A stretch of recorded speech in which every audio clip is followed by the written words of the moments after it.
to another episode of the Love Means Business podcast.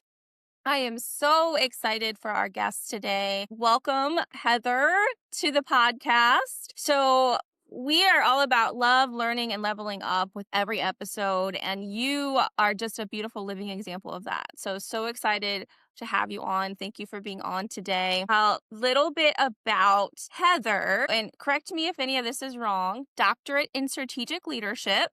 Is Yeah. that correct? Okay. Focus on burnout, sustainable performance, and chronic stress. Founder of Humanity Driven Leadership, and you're really into research and combining that with lived experience in everything that Mhm. you. So, anything else you want to add? No, that you did your homework. That's a good summary. Yes. So yeah, and it's definitely took a slow journey to get through all to the doctorate, but that's yeah, it's all driven by figuring things out. But I mean, seriously, kudos. That is a huge accomplishment to Thank you. get your doctorate. So I hope you're celebrating that and really just leaning into how amazing that is because it's awesome. I'd make everyone call me doctor. I'd be like, hello, I'm Dr. Emily. Yes, I use it sparingly because sometimes people are like, "Oh, you're a doctor, so my pinky hurts." I'm like, no, no, no, no, no, not that kind of doctor. I can't help. I can't help with any of that medical stuff. You've got to find a medical doctor for that. Yeah, make sure they clarify that because that could get you in some tricky situations. Yeah, I'm not the doctor, like, is there a doctor on the plane? That's not me. Like, I can Yeah. coach them, but I'm not gonna help. Well, there's all kinds of doctors, and then there's also all kinds of love, all kinds of experiences with that. And we, on this podcast, we love to explore all the different sides of love, all the different sides of business, and how those really intersect. So let's start out with your experience with love, and kind of with the story that we ended up talking about when we met, which was on a hike, which I'm so glad I went to that group hike and got to meet you Yeah. that day. But talk to me about that and really your experience with love that kind of changed you and has influenced you with everything that you do. Yeah, so, my experience with love, it's been a roller coaster, right? And I think for most people it is, but I definitely had kind of a back and forth childhood. I use the word dysfunctional a little sparingly because I don't wanna throw the blame thrower at my family or anything, but, probably not the most functional. Early in life, I really was raised by my aunt, spent my time with my aunt, my cousins, you know, first 5 years, kind of identified her as my aunt, my cousin as my brother, and so that's kind of the bond that I formed. And then, at some point, state of Texas required that I must go to school, so you go to school where your parents are. So back with my mom and my stepdad and my sister, and I think we had a really cute little family unit. My stepdad was in the military, so we lived on base and kind of doing her thing. And so kind of moved through that. We get exported, not exported, but we go to the Philippines, and it's interesting. It's odd. We're very isolated. I'm kind of taking care of myself and taking care of my sister. A little bit of alcoholism in the parental unit, so kind of taking care of that. So really being the adult. So kind of experiencing love from a parent and a child perspective, like doing that dual ship. And I think, in some space, this didn't really feel super off. It was just kind of like, oh, we're in a weird country. We're doing weird things. None of us knew what we were doing. And I think really what fueled my current space is what happened when we got back. When we got back, we were evacuated. It was really kind of sudden, really scary. But I was a child in the 90s. So, everything behavioral was ADHD. So I got slapped with that. And I think we dealt with dysfunctional, emotional, trying to figure life out. We're all fighting our own things Yeah. from that perspective, you know what I mean? And so then what I learned was that either if I was really perfect and I did really great things, you kind of got this love, you got the recognition, you got some of this, and it's like, oh, kind of pat on the head, good girl, you did your things. Or if you were really, really disruptive, there was no middle space. Like in my family, we really got lost because like I said, we were all fighting our own. probably PTSD, our own trauma in our own way. Just, I don't know, like there were the either being perfect or being completely disruptional were probably the two ways that I knew how to get the love that I had experienced in my earlier years when I was 5, from more of a core family. So, and that just kind of continued on. And of course, as an adult, I perpetuated that cycle until I started to kind of heal myself and move through that a little bit. But that's Yeah. probably the short version of my love roller coaster, if you will. Yeah. So you mentioned it that a little bit about perfectionism. I heard that, and I can definitely relate to that. A lot of leaders that Yeah. are listening, watching this will relate to that. Talk to me about that. How did that kind of shape you with what you do now? Do you ever catch yourself having to maybe stop and be like, it's okay to not be perfect. It's okay, to make mistakes. Oh my gosh, all the time. Like even on this getting ready for this podcast, I was studying myself. And I'm like, why am I studying for a podcast to talk about myself? And I was Oh, like, yeah. well, what if I mess up? What if I say the wrong thing and somebody hears it and tells my mom or calls so I just, yeah, all the time. And that perfectionism either drives me to really achieve, and I have done some really great things with that perfectionism, but it's also held me back because if you don't try, you can't mess up. Right. So there's also been some of that. So it's like a double-edged sword through Yeah. my entire life.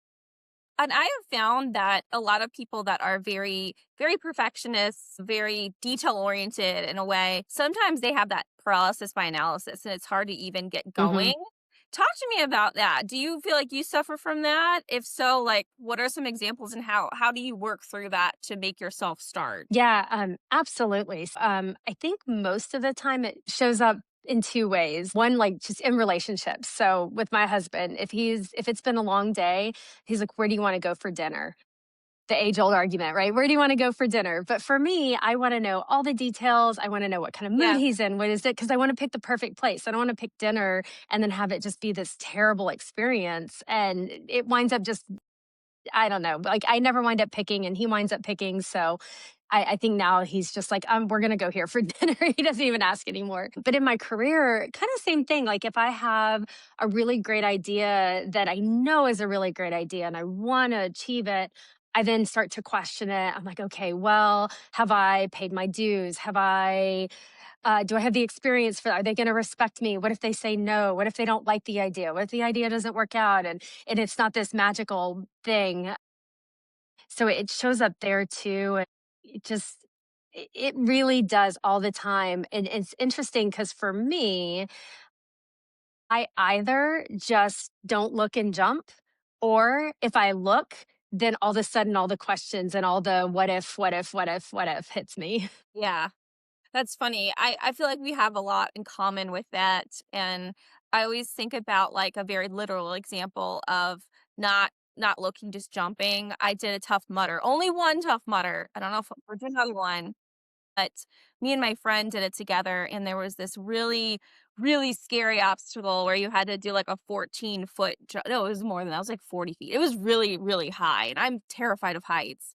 Oh And we gosh. jump into this like small pond and if you hesitate, you're not gonna do it. And I knew I wouldn't do it if I hesitated. So I just was 1, 2, 3, boom, jumped. I did think about that as like almost a metaphor with other things that I do in that, you can't think about it too much because it was exhilarating. It was so fun. I was so proud Hmm. of myself for overcoming my fears. But there's always gonna be a reason that we'll find to not jump, especially with a scary thing. So I Absolutely. you a lot with that. Talk to me about how your experiences in your childhood with love and your relationship with your family, how has that influenced you in what you do now? Like what are some of those maybe things that pushed you into doing what you do now? Yeah. So it's interesting because if you had asked me this 10 years ago, I probably wouldn't know. I just met myself like 4 or 5 years ago. So, Yeah. but now that I know me, I would say that the striving to be seen in a world or in a space where you feel kind of unseen, and seeking that love through either getting really great things done or messing up. I didn't want people to mess up at work. I spent most of my career as a project manager, as a coach, as a scrum master, like all these things that help other people achieve great things. And Yeah. in some way, I was helping them achieve the things that I needed to achieve. Sorry about the kitten. Cat, you can't see it, but literally he was sniffing my camera. This is a cat podcast interview, That's so apparently. funny. I'm Yes. going to hand him off to the husband. But I really spent time helping other people achieve their great things. And I couldn't explain it. But to my husband, I would always say, I don't want to do good things. I want to help other people do good things. And Mhm. really, what I think I was saying was, I want to help other people feel loved. I want them to feel seen. I want them to insert all the things that I was craving myself and that I felt like I didn't quite get.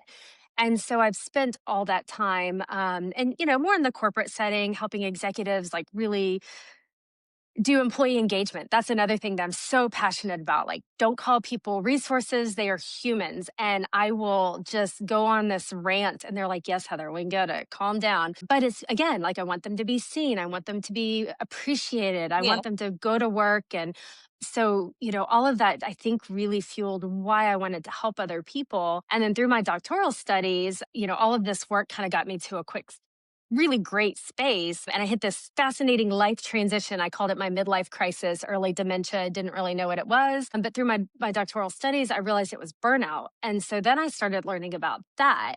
And then I realized that while I was helping people achieve these great things, I was pushing them as hard as I had been pushing myself, Yeah. and with the best of intentions, maybe wasn't serving them as well as I really had hoped to. So then that kind of flipped the switch to focusing on first get to know yourself and find yourself, and then let's help you achieve your great things. And so then that's where the humanity driven leadership is, lead yourself so that you can Yeah. then lead others. And so it's interesting how it's evolved over time. And it hasn't been perfect, and I'm 10 years from now, I'm sure it'll be even more different. Yeah. Well, that makes a lot of sense with the name of your business. What are some of the parallels that you started to notice or always notice between relational burnout and professional burnout? Or are they kind of the same thing? Or what are the differences? What are the similarities between them? Yeah. So the short, crisp answer is burnout is burnout is burnout. They are the same thing. Burnout is emotional exhaustion. You don't have anything else to give. It's depersonalization where you don't really feel connected to your life, your work, your Yeah. everything, and that low sense of accomplishment. So those three things pair together, and that's what burnout is. It's not I'm tired of doing the same thing every day or I'm just tired of today. It's those three things and it takes lots of time. Relationships, you can certainly get there if there's that dissonance, that disconnect work-wise. I would say the difference is the trigger and maybe how they play out. Professional burnout, the trigger usually is work. So for myself, I made it into a really great executive job. I was in my mid 30s. All of my peers were like 20 years older than me. They got the political game a little bit better than I did. Yeah. And I don't really like the political game, so not only did I not quite get it, I didn't like it. I was traveling all the time. I was making these big decisions and I was not able to really treat my organization that I was leading like humans, like I wanted to. They were numbers, I had to do all the things to show up in my job, and it just didn't fit. And that played out at work. I'm a high achiever at work, but I started to achieve in a different tone. People would be like, "Oh, what's wrong with Yeah. Heather?" But then it also bleeds into home because you're tired, you have nothing. Like I would come home and I would like cry or whatever. Jonathan is like, "Do I pat you on the head? Do I go away? Right. What do I do?" So I had nothing to give at home either because I had nothing. So the professional burnout really starts to spread into all the areas of your life. We'll call it a pro and a con. Personal burnout or relational burnout tends to stay in the space where it is. If it gets really bad, it does kind of blend into work, but people draw this line. And so I guess the pro is that it kind of stays where it is. But the con is you start to split your personality and you start to have work me and home me. And work me might be happy and positive and bubbly. And then you go home and it's like this lead blanket just drops on you and you're like, oh, this is Yeah. life. Yeah. Therapy has taught me that the separating of the personalities maybe not the best thing. And so that there is a con there. But yeah, the triggers and then how they play out tends to be the difference. But the core of it is Yeah. it's a big psychological phenomenon that has to be worked through. What are some patterns that you've noticed in high achieving women or men, that you've been around, worked with that have led to burnout? Are there some patterns and things that you see, maybe even that within yourself Mhm. that we could talk about? And hopefully people listening or watching will be like, okay, yeah, I'm doing that and I need to stop. Yes, and I carry these, so I'll start with the ones that I have, because of course you always start when you do research and stuff, you dig in where you Right. are. Because I was reparenting myself and trying to get through some of my own demons, if you will. Imposter syndrome, outsourcing your personality. So I did the things I should do. By 30, I should be married and I should have a dog and a white picket fence and I should That this and should should, word. Oh, should. I should is such know. a bad word, dirty It word.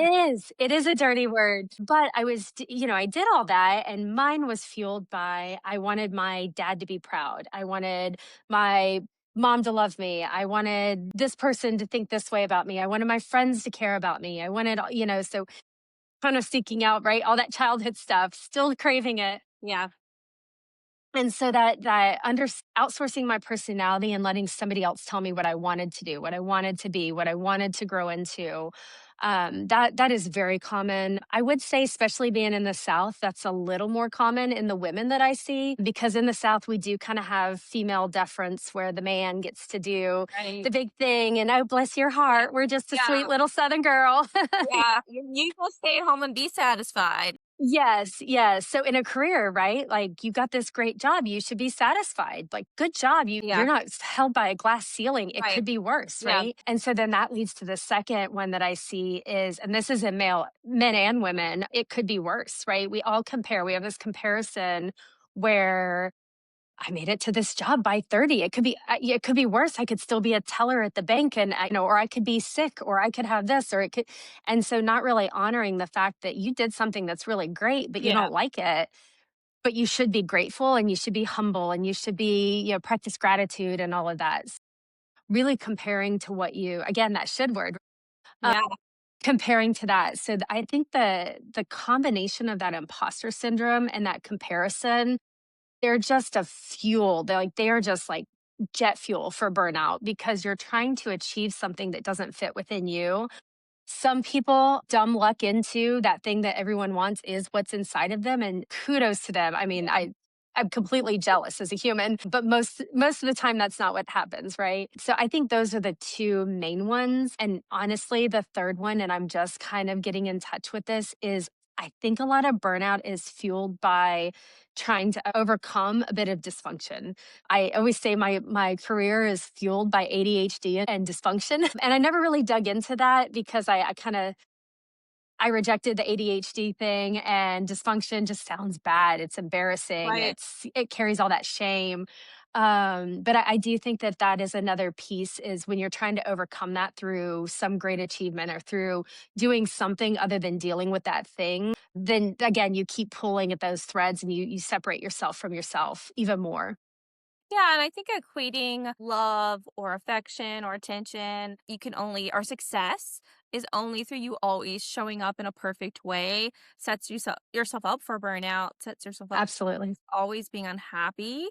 And that happens, I think, from obviously dysfunctional upbringings, relationships that we've had, all of that. But I also do think our overall society lends itself to contributing more than it ever has, Hmm. with that whole comparison game, which makes us feel like we're never good enough and we always have to keep trying. And I have a talk, Inspired Not Intimidated, where I get into that because it's something that as a perfectionist myself, I struggle so much with that. We see through social media, through events we go to, through all we are bombarded with more content, more things than we could possibly ever even realize we're absorbing. And Hmm. a lot of it is telling us this person's more successful than me. This person has their shit together, this person has kids or this person has a better career. Like all no matter how happy you are with yourself, you can always find someone in some capacity that you think Hmm. that has more than you. And so, like, talk to me about that. How do you protect yourself from that, especially as it relates to burnout and stress and all of those things? Yeah. Oh gosh. And that is bigger than a bread box, that whole scenario right Yeah. there. And especially as so I'm an elder millennial. So as the start of the millennial Same. space. Same. Nice to meet you, elder. Yeah. So it's interesting because I've been reading more that like millennials are going through this career life crisis because we were in the middle of this transition into the social media world, right? Yeah. So think back to when we were little, what we had to compare to was Disney stories. Like I Yeah. thought marriage was you got married and you lived happily ever after. Right. First year of marriage is the toughest year of marriage. Anyone that's ready for their happily ever after, you can have it, but boy, that first year it's not the carriage ride that I was told, and so it started with Disney, or I don't wanna blame Disney, I love Disney, but it started with that space, right? And then Could we be a grow in. whole nother podcast. Okay. We could It analyze really could. the storylines, how much Yes. they mess with our perception of romance, how they kill all the parents. There's a lot we could unpack there. So much there, yes, so much, Let's yeah, not so we much Bambi Right. trauma. So much, but not the body image, dysmorphia. Oh yeah, there's so much. Yeah, But I love yeah, Disney as well. So let's yes. proceed. We'll leave them alone. Yeah. But then, we move into the internet world and we get to this space where as your brains don't stop forming until you're 25. So we're still learning, right? Us elder millennials, Yeah. we hit adulthood. If you call adulthood 18 in like 2000, 2001, 2002. So we had access to all of these images and it's not the magazines that give us some body challenges where we're comparing ourselves to like Brooke Shields or Cindy Crawford, like, okay, they're supermodels, Right. kind of comparison, but not really. But now we're seeing real people, like you said. And so the more we saw and the more we get into in these reality shows that they cut all the fluff out. So the key, and I say all that to kind of show that picture, but what we need to remember to protect ourselves from burnout is the picture we were shown is the producer's cut. That's what we're Right. shown. Like I took video of me getting ready for this podcast. I did not take picture of the cat scaling my leg and I dropped the toothpaste all over the like there's no need in that, right? But it happens. We all like drop toothpaste and stuff, but you're not seeing that. You're not seeing the fighting with people. Not every spouse agrees with each other, but yet we see the happily ever after version online. Not all kids are great. I love my nieces. I love my nephews. They're amazing. But there are some times that I don't want to I don't want to be in the same room because I'm like, whoa, we need a break. But we don't put that stuff. We don't post all that. So first remembering what we see isn't real. It's part of reality, but it's the producer's cut. And all of the ugliness behind it. And ugly is a judgy word. I don't mean it in a judgy, but all the real human elements of it behind the scenes that we're feeling and experiencing, those people are feeling and experiencing too. So if we compare to the parts we see, you're missing probably like 70% of that humanity. Yeah. And so remembering that and remembering that you're comparing yourself to their perfect parts. Um, Yeah, that's a good point. Very good point. Yeah, and that's in life, that's in careers, that's in, pretty much everything. Like I definitely had a boss that she was so toxic and I was killing myself to please her. A little bit of mommy issues there, but also pleasing myself to just really get her to like me. Yeah. And what I didn't realize was behind the scenes, like she had some stuff at home. She just didn't Right. talk about that. So she was hard on us because she had like some really big personal, like life stuff that she was going Yeah. through. Right. And, years later when I saw her, she was like, man, I don't know how you dealt with me. And I'm like, I'm sorry, what? Nice that she was aware, like after the Yeah. at least. That After the that fact. was nice Yeah. she apologized. Yeah. But again, right? Understanding what you're comparing to versus what you're not seeing. I'm saying the same thing in multiple ways, but really it comes down to just compare to the whole thing or don't compare at all. If you don't know all the behind the scenes, you can't really compare to that influencer or that whatever you're seeing. So let's talk about exhaustion. I'm gonna Mhm. say a phrase to you. Strong people don't need rest. Well, talk to me about that statement and how do you feel about that? Why is that even a thing that's out there in the world? Let's talk about that. Oh my gosh. Oh, those statements, you know, no pain, no gain, all of that stuff. They're so detrimental to our mental health. They're so detrimental to what we think we should accomplish, because we're humans. If you Right. don't sleep, you die. If you don't eat, you die. But it's like a plant, and you're like, "Oh, this plant strong plants don't need sunlight or water." I've never heard anyone say that, but that's basically Yeah. what we're saying about people. And unfortunately for us, it's generational. It started back when we first got to this country. We're sending people out to farm lands in the Midwest that were never meant to be farms. So, Yeah. was that 18, late 18 somethings? I'm not a history buff, but like back in the pioneer days, it's like pull yourself up by your bootstraps, keep it going, push on, push forward. You can have it all, and it's evolved over time. And every generation has these push through because we had to do that to build a country, to free ourselves from England, to free ourselves from all the Yeah. other countries, right? America was literally the Wild West and we were trying to claim it. You probably do have to push through. You probably have to rest a little bit less when you're trying to like gain Yeah, a country. I mean, absolutely. Yeah. that seems big, but we never grew out of that as a society. And we've only glorified it more. And unfortunately, the internet has brought in this hustle culture where, you're kind of like boss bee. You get to like hustle and, you get thrive through all that pain and you push through. There's also a lot of religious and not just Christianity, but a lot of religion is there's you achieve greatness through suffering. You get to experience this pain because this is how I get where I'm going. And if I don't experience this pain or if I don't suffer, am I really doing the things, And anytime something comes to us naturally, we're like, oh, this must be a trick. It came to me naturally. I didn't suffer to get here. Therefore, do I really deserve this? Yeah.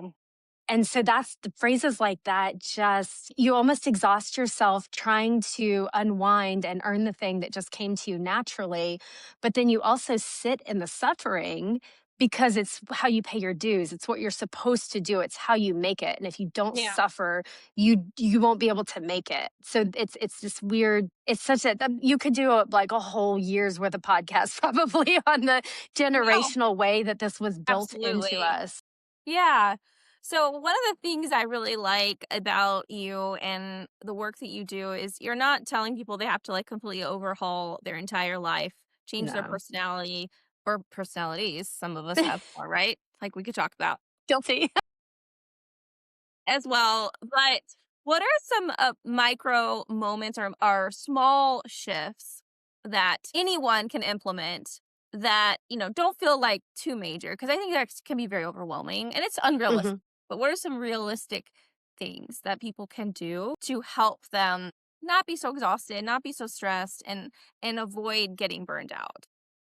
Yeah, and I love that. Yes, I am so passionate about you don't have to burn it down. Like I see a post sometimes and it's like, in your 40s, you think you want to burn your life down. It's important that you listen to that calling. And I'm like, no, no, no, no. We are who we are because of like all the things. So don't burn it down. But yeah, tiny things, right? We start one step at a time. And that's how sustainable transformation, anything sustainable starts. I think the key thing that I always advise people is it sounds silly, but reconnect to your younger self. So by age 8, we've already absorbed a lot of societal should other people, all that, personality Yeah. dysmorphia, if you will. Think back to like when you were a kid or when you hear stories about yourself, if you can't remember being 5. What are the stories that people around you that love you told you about? Like, oh my God, you were so happy when you Yeah. colored, when you danced, when you blah, blah, blah. And find a way to put some of that into your life. I have a coloring book and I don't color in it a lot, but sometimes I just pull it out and I color in a little bits. If I'm feeling really stressed, I doodle a little bit. I find a piece of paper and I just kind of doodle because one of the things that I really enjoy is art. I am not an artist. I am a stick figure artist. I draw stick people, stick houses, stick flowers, like everything looks like sticks. I am never going to be a professional artist unless stick art becomes like a thing. Then Never my know. calling has arrived. Yeah. But being able to just find some of those little things, basically folding joy into your life, right? So is it like, I noticed your coffee mug says something. Is that something that brings you joy? If not, then get a coffee mug that says like, I love cats. I don't know, like whatever it is that you need. Yeah. And just fold those little tiny things in. And then as you start to fold little tiny moments of joy into your everyday, then you start to notice the things that don't bring you the joy. So, like, I have a coffee mug that is shaped like a cat ears, super cute. I love it. I had another one that I was like, I don't really like this one. So I donated it. Right. And so you find the little things, and then those eventually become bigger things and bigger and bigger. And then all of a sudden you've started to swap out those doesn't bring me joy for brings me joy. And it starts to help little by little, and then you get to meet yourself. You're like, "Oh, hi, me. I like to Yes. color. I like to dance. Yeah. So I let's love fold that that. in." Well, you've been a joy to talk to today, and I've loved learning a little bit more about you and how you help people with, really trying to avoid burnout if possible. But if Yes, if you end up getting in that zone, you can also help them once they've gotten there. Hopefully they don't get absolutely. there. Hopefully you can prevent Hopefully it. not. Yes. How can people get in touch with you if they want to work with you? So my main site is Humanity Driven Leadership, and that's got all my information, how people can like connect if you just want to connect for a quick conversation. I'm also Humanity Driven Leadership on Instagram, so I do both of those, or Heather Kidwell on LinkedIn. What are some of the services and things that you offer? Now, keep in mind, this is probably going to air in a couple months. So I know you got a retreat coming up in February. I do. We are filming this right now in January, but it probably isn't going to come out before then. But you hold retreats all the time. That's hmm one of the things. What are some of the other products and services that you offer that people could potentially, work with you? Yeah. So in addition to the retreats, which by the time this airs, there probably will be another one Yes. planned. So check out my page for that. But I also do one-on-one coaching, connecting with people to really understand and reconnect to them and help them figure out their own space. I have a 6-week program that's going to run every 8 to 10 weeks this year that really centers around who you are, how your stress shows up, and kind of figuring that out so you can hopefully avoid that burnout. So I've got that. And then I do have just a wealth of partners and collaborators that if someone comes to me and they want to talk and maybe I don't have the specialty or I know somebody that really is the niche that they need, I also try to help bridge all those people together because my goal end of the day is to help people rather working with me as that right person or one of the partners that I have in the wellness community. Well, thank you so much. And what a great conversation. I learned a lot and just really can relate to a lot of the things that you talked about today. And I hope the people listening and watching will feel the same. Make sure if you like this episode that you are subscribing, following Love Means Business on YouTube, Facebook, Instagram, TikTok, LinkedIn. We're on pretty much all the social medias. And share this with someone that maybe needs a little help with stress, exhaustion, burnout. Like share this little nugget of wisdom with them. And until next time, remember to keep loving, learning, and leveling up. Bye. Bye.